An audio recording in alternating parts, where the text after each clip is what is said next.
सभी पत्रकार साथियों को मेरा नमस्कार। जैसा कि आप सब देख रहे हैं कि दिल्ली में आजकल संविधान की, लोकतंत्र की, संघीय ढांचे की धज्जियां उड़ रही हैं। केंद्र सरकार एक ऐसा कानून लेके आई है, GNCTD अमेंडमेंट एक्ट 2023, जिसे दिल्ली सर्विसेज एक्ट के नाम से जाना जाता है, जो दिल्ली की चुनी हुई सरकार की सारी ताकत छीन लेता है। ना सिर्फ इतना, जो हमारे देश के संविधान ने हमारे देश को एक लोकतंत्र बनाया। लोकतंत्र का क्या मतलब है? पूरी दुनिया में लोकतंत्र एक फ्रेज से जाना जाता है, of the people, by the people, for the people. ये of the people, by the people, for the people कैसे इंश्योर होता है? ये इंश्योर होता है ट्रिपल चेन ऑफ अकाउंटेबिलिटी के सिद्धांत से। वो ट्रिपल चेन ऑफ अकाउंटेबिलिटी जिसको बार बार सुप्रीम कोर्ट ने अपने आदेश में रेफर किया कि एक लोकतंत्र इस ट्रिपल चेन ऑफ अकाउंटेबिलिटी से चलता है। और पैरा 106 में, जो मई 2023 में सुप्रीम कोर्ट की संवैधानिक पीठ ने एक यूनानिमस फैसला दिया, उसके पैरा 106 को मैं आपको पढ़ के सुना रही हूँ। वो कहता है, the triple chain of command is as follows. Civil services officers are accountable to ministers. Ministers are accountable to the parliament/legislature, and parliament or legislature is accountable to the electorate. इसी तरह से हमारे देश में लोकतंत्र चलता है। लेकिन जो ये GNCTD अमेंडमेंट एक्ट है, चुनी हुई सरकार के प्रति अफसरों की जवाबदेही खत्म कर देता है। इसके अंदर जो सेक्शन 45J सब सेक्शन 5 है, वो ब्लैक एंड वाइट में अफसरों को, चीफ सेक्रेटरी को या किसी विभाग के सेक्रेटरी को ये पावर देता है कि वो चाहे तो मिनिस्टर के आदेश को माने, उसका क्रियान्वयन करे, और वो ना चाहे तो मंत्री के आदेश का क्रियान्वयन ना करें।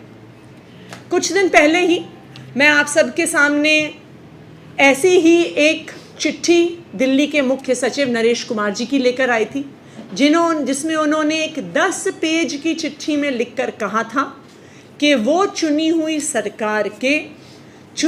सरकार के मंत्री के आदेश का पालन नहीं करेंगे। वो पहला परिणाम था जो हमने देखा इस GNCTD अमेंडमेंट एक्ट का, कि किस तरह से अफसरों ने चुनी हुई सरकार और उनके मंत्रियों की बात मानने से मना कर दिया। और उस दिन भी मैंने ये कहा था कि ये तो अफसरों की बगावत का एक सिलसिला शुरू हो रहा है। किसी दिन एजुकेशन सेक्रेटरी ये कहेंगे कि हम स्कूल नहीं बनाएंगे, किसी दिन हेल्थ सेक्रेटरी कहेंगे कि हम फ्री दवा नहीं देंगे, हम मोहल्ला क्लिनिक नहीं खोलेंगे, किसी दिन फाइनेंस सेक्रेटरी कुछ कहेंगे, पावर सेक्रेटरी कुछ कहेंगे। और मेरी उस बात का प्रमाण हमें ऑलरेडी मिल गया है, जहां फाइनेंस सेक्रेटरी ने इस 40 पेज के चिट्ठे को भेजकर मेरे एज फाइनेंस मिनिस्टर द्वारा दिए गए आदेशों को मानने से इनकार कर दिया है। प्रिंसिपल सेक्रेटरी फाइनेंस आशीष चंद्र वर्मा जी ने मुझे ये चिट्ठी भेजी और कहा कि जो एक आदेश कैलाश गहलोत जी ने एज फाइनेंस मिनिस्टर 5 जून को दिया था, और जो आदेश मैंने एज फाइनेंस मिनिस्टर 12 जुलाई को दिया था, उन्होंने ये 40 पेज की चिट्ठी लिखकर फाइनेंस मिनिस्टर के आदेश को मानने से मना कर दिया है।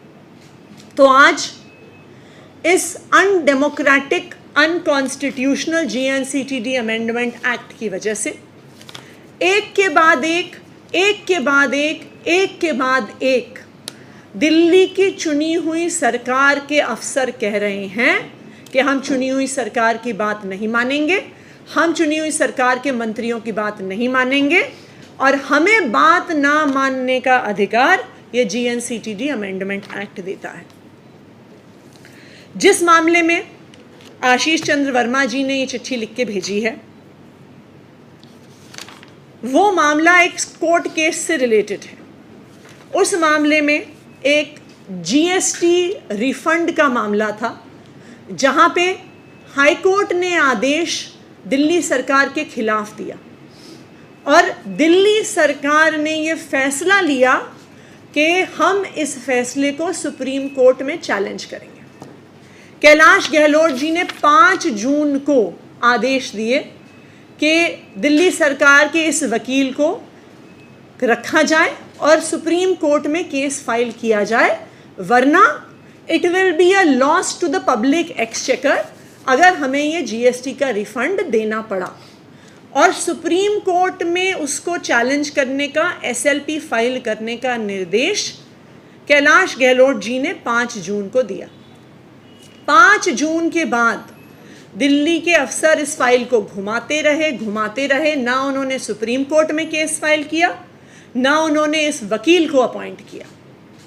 उसके बाद जब ये फाइल मेरे पास 12 जुलाई को आई, मैंने फिर से उस फाइल में आदेश दिए कि सुप्रीम कोर्ट में एसएलपी फाइल करी जाए, वरना it will be a loss to the public exchequer और हमें तुरंत सुप्रीम कोर्ट में उस केस को फाइल करना है, हाई कोर्ट के ऑर्डर को चैलेंज करना है। और दिल्ली सरकार के एक वकील का नाम मैंने उस फाइल में लिख के दिया कि इस वकील को रखा जाए और तुरंत सुप्रीम कोर्ट में केस फाइल किया जाए। उसके बाद 12 जुलाई को मेरे इस लेटर के बाद मुझे 2 दिन पहले प्रिंसिपल सेक्रेटरी फाइनेंस आशीष चंद्र वर्मा जी की 40 पेज की चिट्ठी आती है कहते हुए कि हम आपकी बात नहीं मानेंगे। अब जब डे टू डे गवर्नेंस के इश्यूज, जीएसटी रिफंड से जुड़े हुए कोर्ट केसेस और उनके चैलेंजेस पर भी अगर अफसर, सेक्रेटरीज, चीफ सेक्रेटरी दिल्ली की चुनी हुई सरकार और उनकी मंत्रियों की बात नहीं मानेंगे, तो दिल्ली के जनता के काम आखिरकार कैसे होंगे। और ये बात मैं आप सबके सामने फिर से रखना चाहती हूँ कि ये सिर्फ इसलिए हो रहा है क्योंकि ये जीएनसीटी अमेंडमेंट एक्ट गैर कानूनी है, गैर संवैधानिक है और लोकतंत्र की धज्जियाँ उड़ाता है। Thank you.